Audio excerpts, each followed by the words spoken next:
Well, you gotta tell me beforehand. It's about to hit me like a brick wall. Shane Robert Bieber, Phoenix, Arizona, better known as the Biltmore area, new spot. I play baseball because it's something that I fell in love with from an early age. Baseball was always something that I naturally gravitated towards. To go through what I've gone through with this sport, some challenge, some adversity, it's just grown my love for it even more. I'm gonna play this game as long as I can and continue to have fun with it, and that'll put me in a good spot.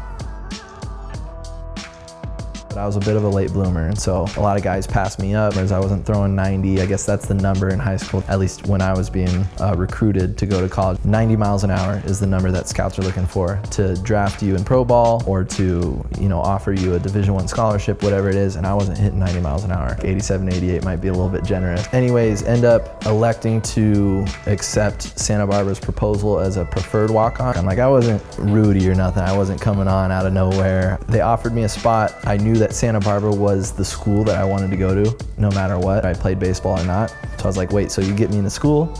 And they said they would, and I'd have a shot at making the team in the fall. And so that's all I needed to hear. I wasn't hearing much from other schools. Felt like we were playing with house money. And then once I got to Santa Barbara, things kind of took off from there. I was finally on a college weight program, a food program. I came in at like 167 my freshman year, and I gained like 30 pounds. Some beer, some food, some good, some bad, right? My freshman year after I made the team, I was pitching on weekends. So I actually kind of landed in a pretty big role right away, and things started to climb pretty fast on me. I get drafted my junior year to the Indians in the 4th round, and then I end up making my debut about a year and a half later in 2018, halfway through the season. Yeah, 100%. Most naturally, I'm a laid-back guy. I don't want to come off too edgy or like in people's face. A lot of what I've gone through, not like it's been some crazy hardships, but in terms of being undersold or doubted from time to time is what pushes and fuels me. Oh man, there's a bunch, dude. How many heads are on Mount Rushmore? 4, right?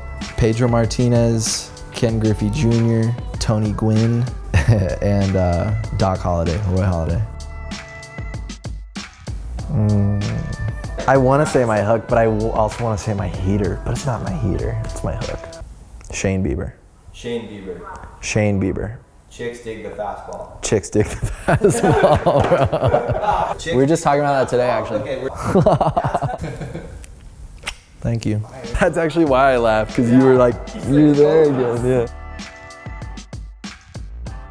That Orioles start in May was probably one of the first times I've gotten like locked all the way in at the major league level, and like nothing was phasing, everything was working, all my pitches. It was a blast, man. It was fun, and it's the coolest part about getting into that zone, because it doesn't come too often. It's sharing that with your teammates, your coaches, but I guess most notably your catcher. Talking about Roberto, and so I'll have a pitch in mind that I think is the right one, and I want to throw it, and he calls something else, and I shake off, and I'm trying to get to that other pitch, and he calls it again.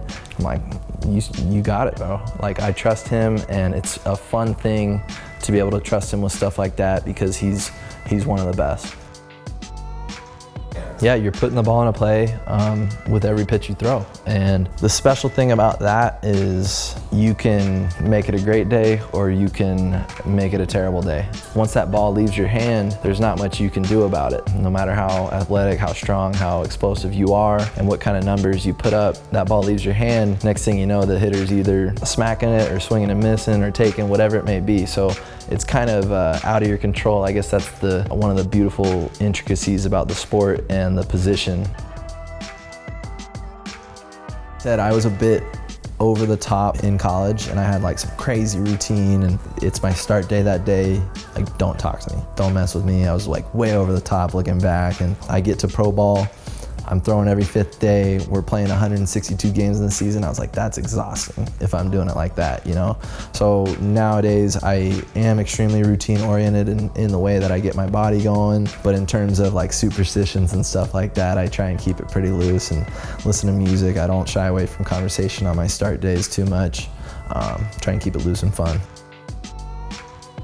It's a tough business, and there's so many individuals that go into it. The sooner that players realize that, the better off they'll be for it. And so You know, there's gonna be times where your best friend gets traded, your best friend gets cut, whatever it may be, and you gotta realize that it is a business and they gotta make the best business decision for them in terms of like the team and the organization. You gotta do your job. It is your job to go out there and, you know, for me, to pitch every 5 days and to go out there and win. And so I feel like you boil it down to the simplest sense like that, you'll be better for it in the end.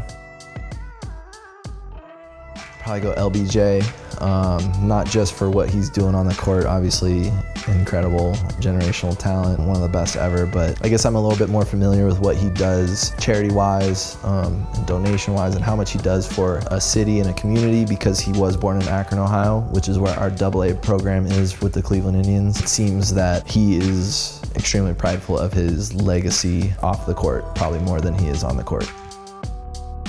The most important thing to me at the end of the day, at the end of my career, is I want to be well known from my teammates for being a good guy in the locker room. I'm actually really glad you asked that, because you know, there's so many different directions to be able to go with this company, and we felt that if we committed to BYLT was going to return that favor 100% and commit to us. It's kind of about principle for me, and I want the same respect and commitment reciprocated, and from day one, that's what we noticed with BYLT.